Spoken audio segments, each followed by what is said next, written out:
మహాదేవ మహాశివరాత్రి రోజున ఉపవాసము మరియు జాగరణ ఎలా చెయ్యాలి అనేటటువంటి ఒక ప్రశ్న వచ్చింది. చాలామంది ఈ మధ్య భక్తులు అడుగుతూ ఉన్నారు. సర్వసాధారణంగా ఉపవాసము అనంటే భగవంతుడికి చాలా దగ్గరగా ఉండి భగవంతుడి యొక్క స్తోత్రాలు పూజాది కార్యక్రమాల్లో పాల్గొనడం. జాగరణ అంటే నిద్రాహారాలు మానేసి రాత్రంతా కూడా ఆ స్వామివారి యొక్క కార్యక్రమాలు చూస్తూ ఉండడము, లేదా స్వామివారి యొక్క శివపార్వతుల కళ్యాణం జరుగుతుంది, లింగోద్భవ కాలం జరుగుతుంది, ఆ సమయంలో ఆ కార్యక్రమాల్లో ఉండడము జరుగుతుంది. కానీ చాలామంది కూడా సినిమాది కార్యక్రమాలకు వెళ్ళడము, లేదా ఈ మధ్య విశేషంగా కోటప్పకొండ ఆంధ్ర ప్రాంతాలలో రికార్డింగ్ డ్యాన్సుల పేరు మీద అశ్లీలమైనటువంటి కార్యక్రమాలు చేస్తూ ఉన్నారు. ఇది చాలా తప్పు.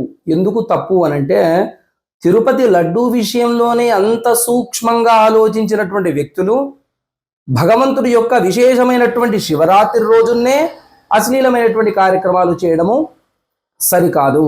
కాబట్టి ప్రభుత్వానికి చిత్తశుద్ధి ఉంటే సనాతన ధర్మంలో ఇటువంటి గొప్ప గొప్ప కార్యక్రమాల్లో ఇటువంటి అసంఘిక కార్యక్రమాలన్నీ కూడా ఆపేయండి. ఎందుకనంటే సనాతన ధర్మం చాలా విశేషమైనటువంటి ధర్మము. ధర్మో రక్షతి రక్షితః.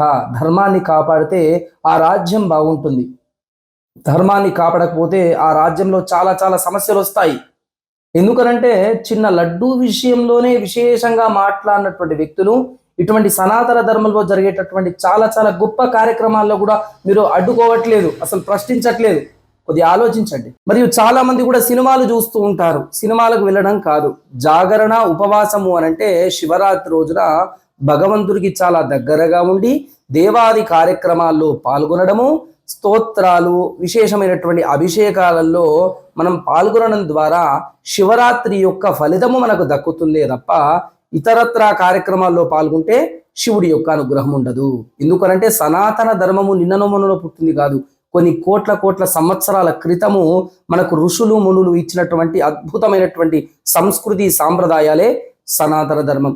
గమనించండి, ఈ విశేషమైనటువంటి కార్యక్రమాల్లో ధర్మం పరంగా పాల్గొంటే ఆ ధర్మం పరంగా మనకు ఫలితాలు వస్తాయి. మహాదేవ.